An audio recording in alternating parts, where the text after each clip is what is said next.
Renan, hey, congratulations for Yeah. your new film, Explorer, Lost in the Arctic.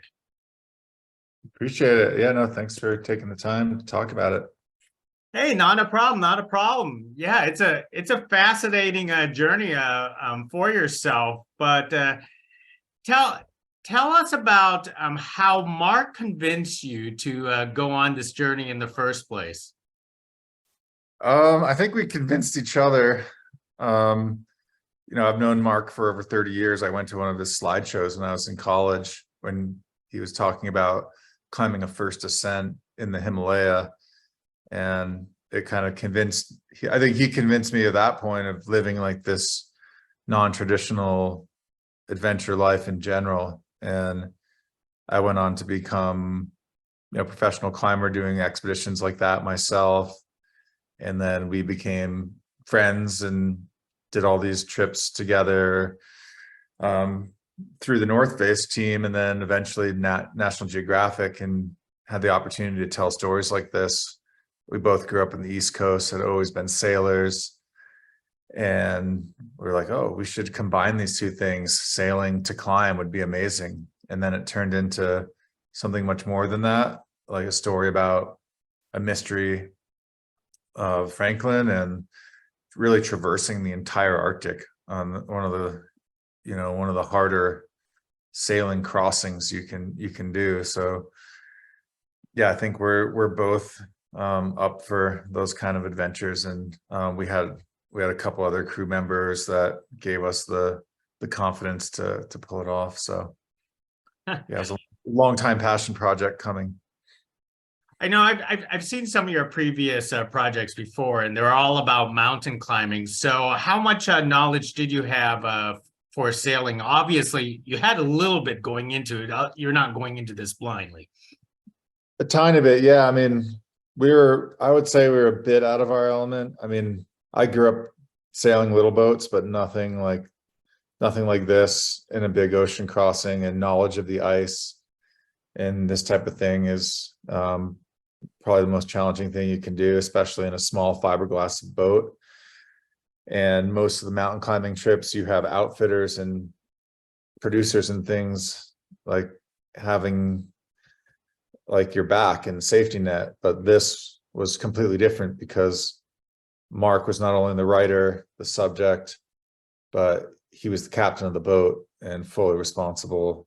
And you could see that stress kind of tearing him apart over the course of the 4-month, 8,000-mile journey. And that stress was on me too, because I've been trying to explain this, but it's we weren't just filmers, but we were crew members. So on these watches where you're never really sleeping in the 24-hour light, just trying to watch out for ice as well as shoot, and those things work against each other. So yeah, we kind of bit off a little more than we could chew on this one, but I think that's kind of what makes adventure real adventure, and that's why we were drawn to it, because it wasn't your same old climbing journey story that you've seen 1,000 times before.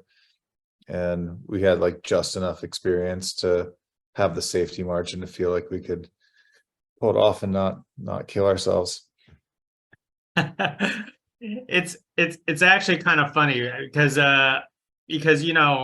when you do those mountain climbing expeditions, some of us think that you folks are crazy, but to recreate the journey of Captain Sir John Franklin in the Arctic, where they perished, and you wanted to go through that same path.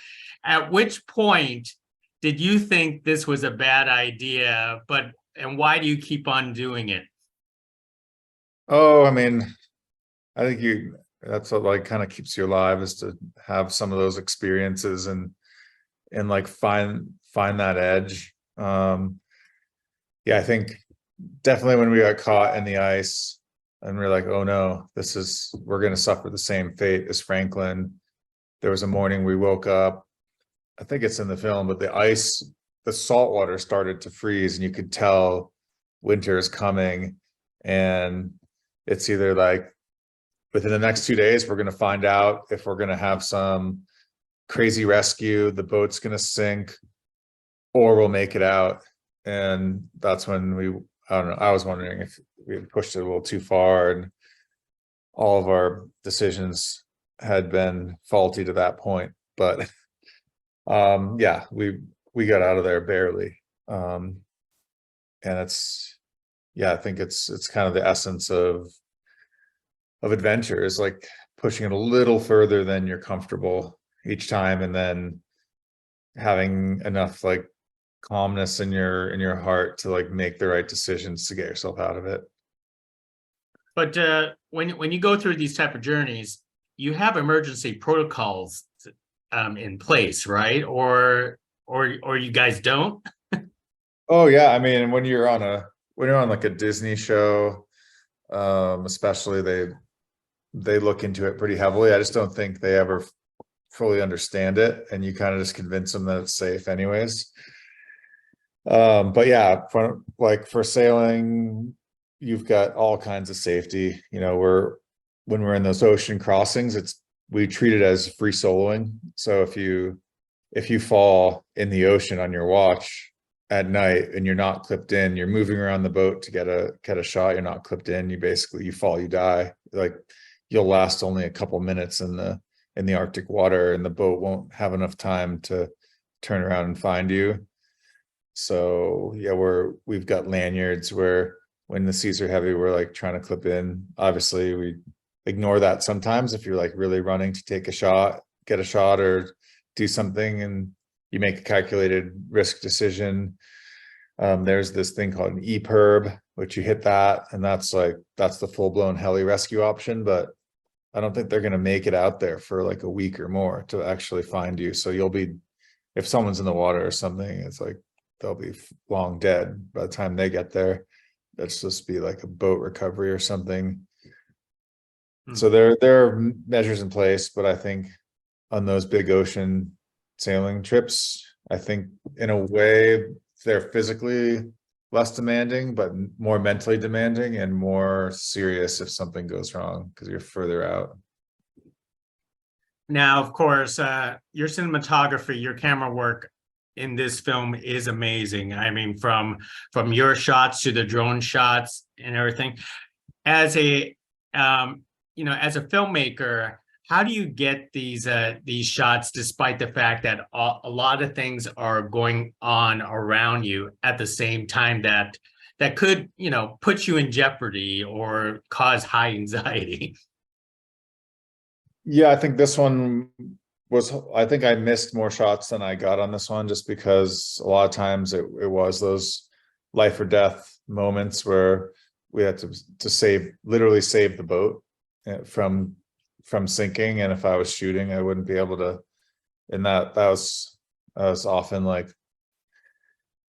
so gut-wrenching not to get those moments of the story. But I also had like an internal kind of method of knowing if it was worth it or not. With Mark and his trust, it was kind of like a soccer game where the players get a red card or a yellow card, and I'd be like, all right, on this entire expedition, I've got like a few warnings, and then only one where I'm going to get thrown out of the game for shooting when I should be helping. And I made a couple of those judgment calls throughout, and I think that was like the biggest thing on this trip, was knowing when to really make those decisions for the story and what we're bringing back to share versus keeping the trust of Mark as the captain and the safety of the boat. Most excellent. And one last thing with you is, what do you suppose happened to John Franklin? Oh, I just think it was like they probably just suffered just so much. It's just such a harsh environment, and not knowing how to survive there like the Inuit have for centuries. There's just no way you could do it without that knowledge. So yeah, without going into like great detail of all the movements and everything, it was just we saw it for our own eyes. Even in this day and age, it's still really hard to make it through the Northwest Passage. It's not a sure thing. I would say it's like less than a 50% chance to make it through even now. So yeah, I think there's there's an aspect of it where I think the whole thing is a little silly what they were doing, because the Inuit had been there and they nomadically traveled through those lands. The Northwest Passage is a made up thing.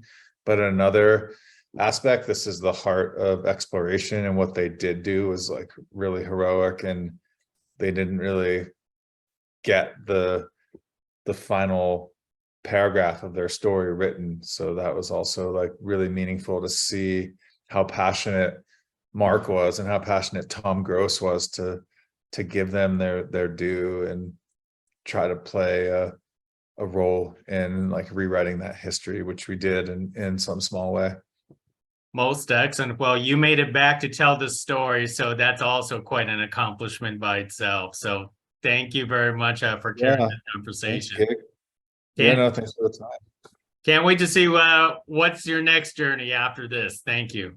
Yeah, no, we're about to launch another one for NatGeo right now. So maybe chat with you in a year's time. We will do that. Thank you.